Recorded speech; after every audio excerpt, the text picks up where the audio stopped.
இதான் ரசூல் ஸல்லல்லாஹு அலைஹி வஸல்லம் கட்டின முறை. இததான் சவுதியில கட்டுறான். நீ போய் இப்படி கட்டுற, தடுத்தானா? தப்பு. அது உன்னைய தடுத்தானா? அவன் ஆமீன் சொல்றான், நீ ஆமீன் சொல்ல போய் ஆமீன் சொல்ற பள்ளிக்கு வரமாட்டேன்னு சொன்னியா நீ? அப்ப அல்லாஹ்வுடைய பள்ளியில அல்லாஹ் வணங்குறதுக்கு தடுக்கிற பாவத்தை செய்றீங்களே, இந்த உலமாக்கள் உங்களை நரகத்தில் காப்பாற்றுவாங்களா? நான் ஜமாத் நிர்வாகிகளை கேட்கிறேன். இந்த காசுக்காக வேண்டி நீங்கள் சொல்ற மார்க்கத்தை பேசக்கூடிய இந்த உலமாக்கள் சொல்லை கேட்டால் நரகத்தின் காவலாளிகள் சவால் பண்றீங்களா? அல்லாஹ்வுக்கு எதிராக யுத்த பிரகடனம் பண்றீங்களா? மதுஹபுகளிலும் கிடையாது. இன்னும் சொல்கிறேன், இந்த பள்ளி வாசல்கள்ல போர்டுகள் அகற்றப்படவில்லையானால் உங்களை இந்தியாவுடைய நீதிமன்றத்தில் நிறுத்தியும் கூட எங்களுக்கு தண்டிக்க முடியும். ஏன் தெரியுமா? இது இங்கே இந்தியாவுக்கு இது புதிதல்ல. 200 ஆண்டுகளுக்கு முன்னாலேயே, 100 ஆண்டுகளுக்கு முன்னாலேயே, 50 ஆண்டுகளுக்கு முன்னாலேயே, 25 ஆண்டுகளுக்கு முன்னாலேயே இந்தியாவின் பல நீதிமன்றங்களிலே நெஞ்சில் கை கட்டுவது சம்பந்தமாக வழக்குகள், விரலை அசைப்பது சம்பந்தமான வழக்குகள், ஆமீன் சொல்வது சம்பந்தமான வழக்குகள், தொப்பி போடாமல் தொழுது சம்பந்தமான வழக்குகள் வந்து அத்தனை நீதிமன்றங்களிலும் விசாரணை நடத்தி முஸ்லிம்கள் அத்தனை பேரையும் பள்ளிவாசலுக்கு அனுமதிக்கணும். இதை காரணம் காட்டி ஷியா பள்ளியில சுன்னத் ஜமாத்தை தடுக்கக்கூடாது, சுன்னத் ஜமாத்தை ஷியா பள்ளியை தடுக்கக்கூடாது என்று நீதிமன்றங்களில் அலகாபாத் ஹைகோர்ட் உள்பட தீர்ப்புகள் இருக்கின்றன. உங்களை சந்தி சிரிக்க வைக்க எங்களுக்கு ஏலும். திருத்தருக்கு பார்த்துக்கிட்டு இருக்கோம். அஜர்த்து உள்பட நிர்வாகி உள்பட ஹைகோர்ட்டுடைய உத்தரவை மீறீங்கன்னு கோர்ட்டுக்கு போனோம். வியாபாரம் பண்ண இயலாது. பார்த்துக்கங்க, போடுவோம். கோர்ட்டுக்கு போனோம் வைங்க, நீதிமன்றத்தை அவமதித்தார்கள் போலீஸ் காவலோட உள்ள வருவோம். கோர்ட் ஆர்டர் பண்ணும், ஒவ்வொருத்தரும் 2 போலீஸை போட்டு விடும். நீதிமன்ற உத்தரவு இருக்குது, ஞாபகம் வச்சுக்கிறீங்க. நீங்க வாழ்ற நாட்டு சட்டப்படியும் குற்றம். உங்க மதுஹப் உலமாக்கள் கோர்ட்டுக்கு வந்து வாதாடி பார்த்தாங்க. எங்க உலமாக்கள் வாதாடி பார்த்தாங்க. நாங்கள் நிரூபித்தோம், எங்கள் உலமாக்கள் நிரூபித்தோம் கோர்ட்ல. இதான் ஆதாரம். அவங்க மதுஹப்ல இப்படி கிடையாது, குர்ஆனிலும் கிடையாது, ஹதீஸிலும் கிடையாது. மதுஹப் சட்டப்படியும் கூட எவனையும் தடுக்கக்கூடாது, இது மதுஹப்புக்கு எதிரானது அப்படின்னு தீர்ப்பளிக்கப்பட்டு, உங்களுக்கு வேணா தீர்ப்பு காப்பி வேணா எங்க ஆபீஸ் தௌஹீத் ஜமாத்துக்கு அனுப்புங்க. பல கோர்ட்டுகளுடைய தீர்ப்பு காப்பிகள் கைவசம் வச்சிருக்கிறோம். தேவையில்லாம வம்பு போடாதீங்க. அல்லாஹ் என்ன உங்களை சண்டைக்கா நாங்க வழக்கு போட மாட்டோம். அல்லாஹ்வுடைய பள்ளியை நீங்க எஜமானா பார்த்தா கேஸ் போடுத்தானே அவனு. நீங்க தடுத்தீங்கன்னா நீங்க முதலாளியா பாக்குறீங்கல்ல, நீங்க நிர்வாகி தானே, உங்களுக்கு கிடையாது, உங்க சொந்த பில்டிங்கா?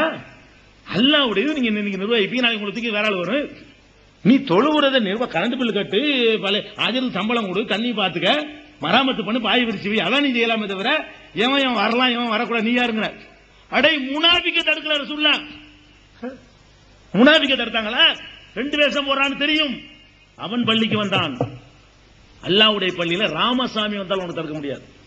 பள்ளிவாசல்ல மஸ்ஜிதுல் ஹராமை தவிர வேற எந்த பள்ளிவாசலுக்கும் எவர் வந்தாலும் தடுக்க எவருக்கு உரிமை கிடையாது. அப்படிப்பட்ட ஒரு பள்ளியில நீங்க தடுக்கிறீங்க. இந்த கூத்த பாக்குறோம். தொப்பி போடணும், தொப்பி போடணும் எந்த மார்க்கத்தில் இருக்கு? தொப்பி போட்ட முஸ்லிமா எப்படி ஆக்கிட்டாங்கன்னு பாருங்க. இஸ்லாம்னாலேயே அந்த அடிப்படை கொள்கைலாம் தூக்கி போட்டு இஸ்லாத்துக்கு அடையாளம் என்ன? தொப்பி போட்டு தொப்பி, தொப்பி இல்ல தொப்பினா இஸ்லாமா? உலமாக்களை உங்களுக்கு சவால் விடுறேன்.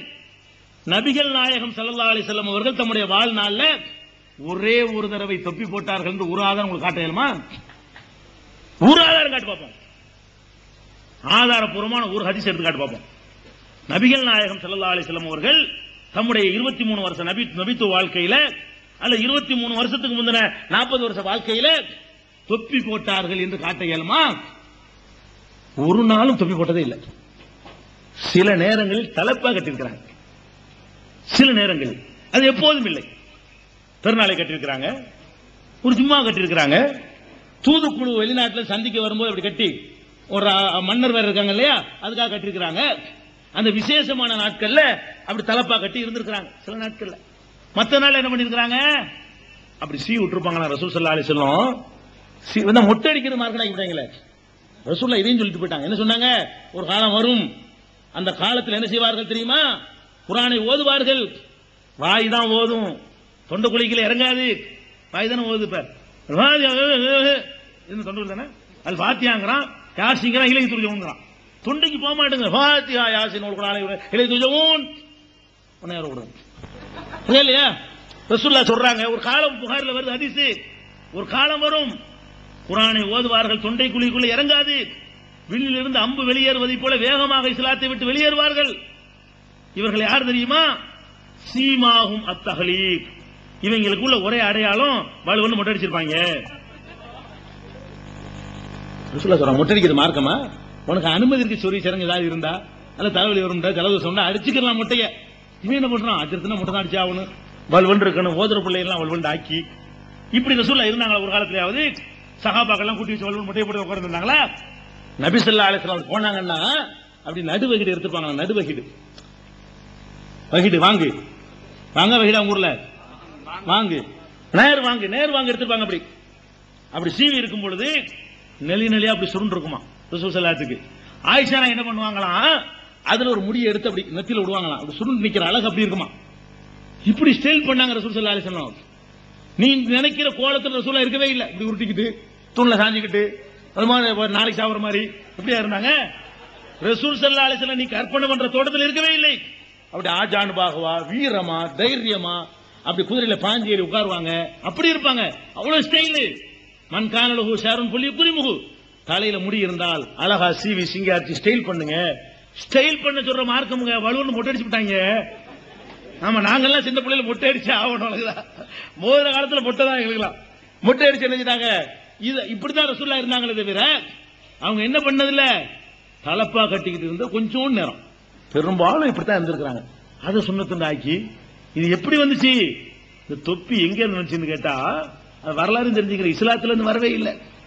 ஒவ்வொரு காலத்திலையும் உலகத்தினுடைய இஸ்லாமிய தலைமை ஒரு நாட்டில் இருந்துச்சுங்க. வெள்ளையர்கள் நம்ம நாட்டை ஆட்சி செய்த அந்த கால 1940கள் எல்லாம் துருக்கி தான் இஸ்லாமிய தலைமையா இருந்துச்சு. துருக்கி உங்களுக்கு தெரியும். துருக்கியில நடந்த அந்த கிலாபத் இயக்கத்தில் போராடி இருக்கிறாங்க. இந்த கிலாபத் இயக்கத்தில் பங்கெடுத்தவங்களாம் தெரியும். இஸ்லாமிய கிலாபத்தை உண்டாக்குவதற்காக வேண்டி வெள்ளையன் அதையும் பிடிச்சு வச்சிருந்தான்.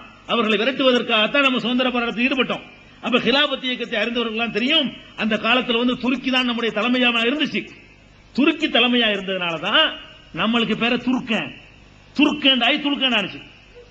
துருக்கங்கிறான்ல அதனுடைய திரிப்பு அது. துருக்கன் என்ன அர்த்தம்? நம்ம இந்தியாவில தான் பிறந்தோம். இவங்க என்ன பண்ணிவிட்டாங்கன்னா இவங்களுக்கு துருக்கி தானே தலைமை, அதனால இவங்க துருக்கன்னு சொல்லிடுவோம். பாரதியார் கூட அப்படித்தான் சொன்னான். என்ன சொன்னா?